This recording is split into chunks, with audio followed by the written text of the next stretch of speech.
Welcome back to St. Peter's Lutheran Church. My name is Sean Barrett. I'm the pastor here. Glad that you had some time to join us this morning. I am looking forward so much to gathering and worship again soon, and hope that day is just around the corner. This morning, the gospel lesson is from Matthew, the 13th chapter.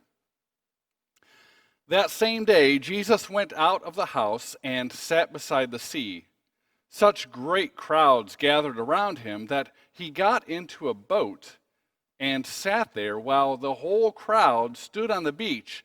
And he told them many things in parables, saying, "Listen, a sower went out to sow. As he sowed, some seeds fell on the path, and the birds came and ate them up. Other seeds fell on rocky ground where they did not have much soil, and they sprang up quickly since they had no depth of soil. But when the sun rose, they were scorched. And since they had no root, they withered away. Other seeds fell among the thorns, and the thorns grew up and choked them. Other seeds fell on good soil and brought forth grain, some 100-fold, some 60, some 30. Let anyone with ears listen."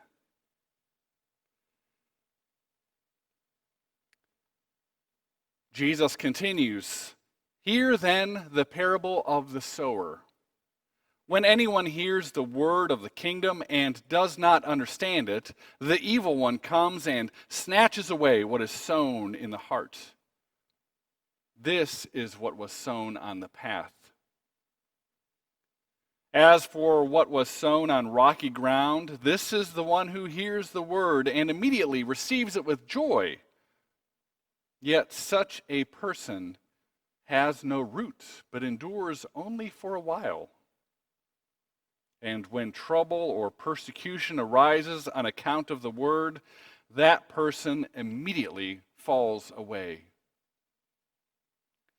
As for what was sown among thorns, this is the one who hears the word, but the cares of the world and the lure of wealth choke the word, and it yields nothing. But as for what is sown on good soil, this is the one who hears the word and understands it, who indeed he bears fruit and yields, in one case 100-fold, in another 60, and in another 30.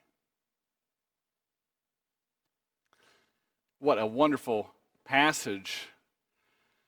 This is one of those passages that I actually understand much better now that I'm a pastor than I did before. I see examples of this all the time, and it really rings true in a different way than it used to for me.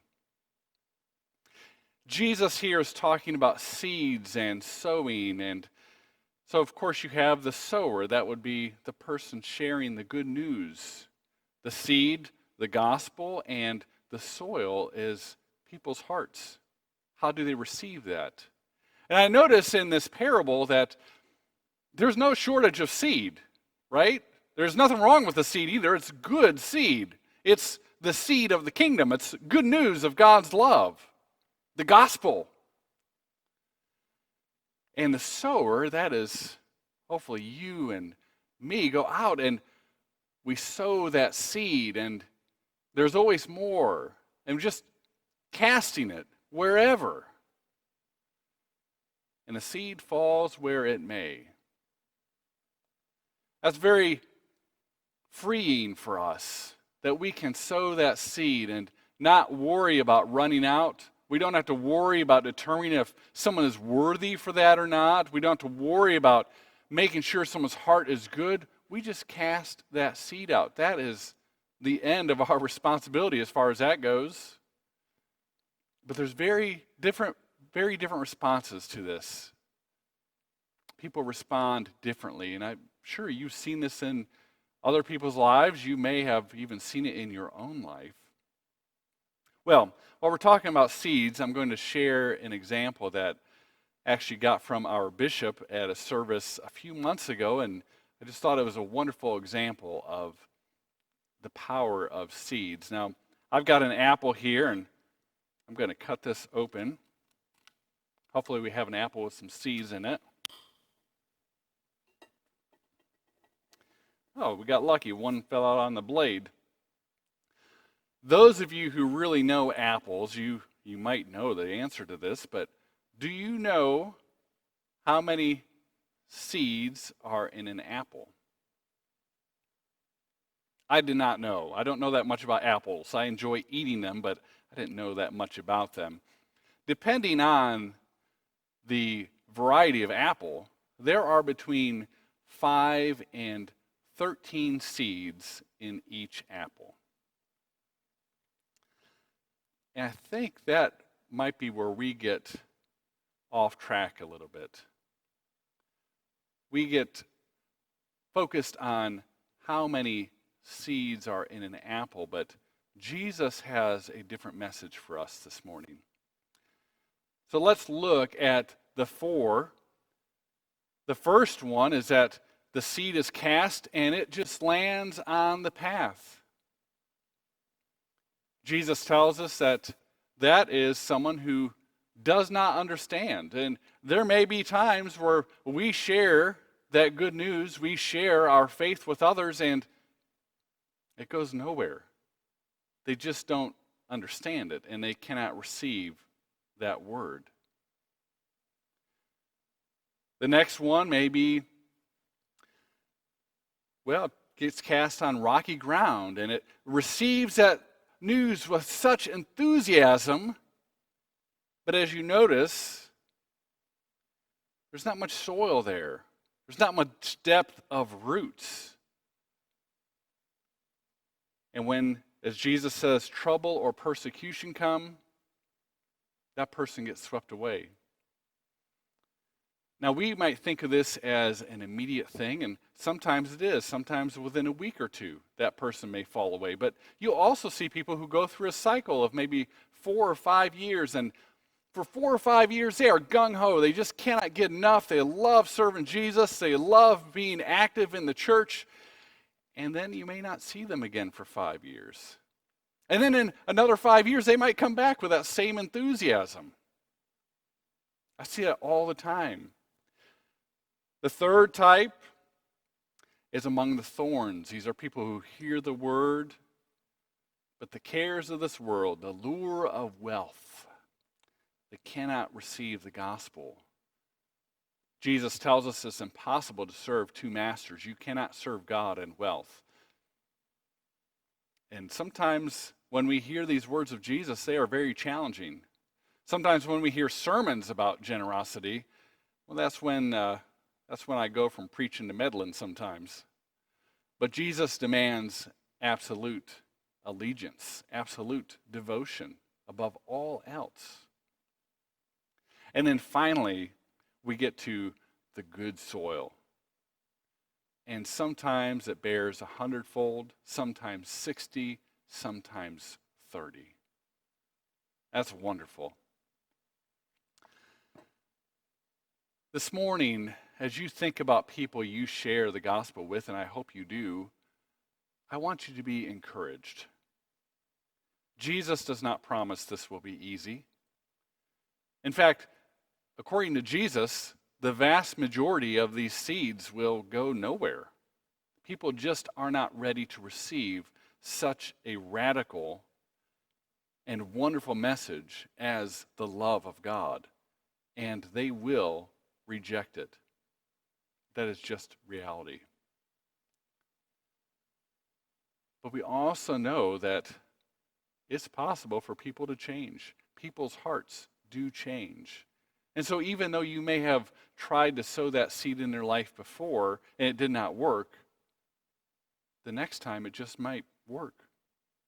And they too would become faithful. They too would have deep roots and be rooted in the love of Christ. Here's why I bring up this apple. We think so many times of how many seeds are in the apple. We think that we have a scarcity of these seeds. The message from Jesus here is not how many seeds are in the apple. The message from Jesus is how many apples are in the seed. You can tell me that an apple has between 5 and 13 seeds, but none of you knows how many apples are in any of these seeds. And even though the vast majority of these seeds go nowhere according to Jesus, 3/4 of them in the parable wind up not producing fruit. That 1 out of 4 seeds that does produces 100-fold, 60-fold, 30-fold. Don't get discouraged. We are promised blessings. The seed is good. It is God's love for us. God is working in that. There's always more. And every time you plant a seed, even if it's just one seed that would come to fruition, to be promised it would bear 160, 30-fold. What a blessing. Amen.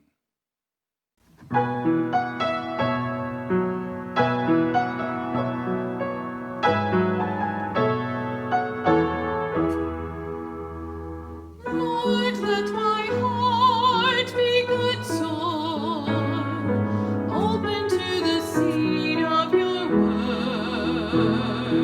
Lord, let my heart be good soil, where love can grow and peace is understood. When my heart is hard, break the stone away. When my heart is cold, warm it with the day. When my heart is lost, lead me on your way. Lord, let my heart, Lord, let my heart, Lord, let my heart be good soil. Lord, let my heart be good soil, open to the seed of your word. Lord, let my heart be good soil, where love can grow and peace is understood. When my heart is hard, break the stone away. When my heart is cold, warm it with the day. When my heart is lost, lead me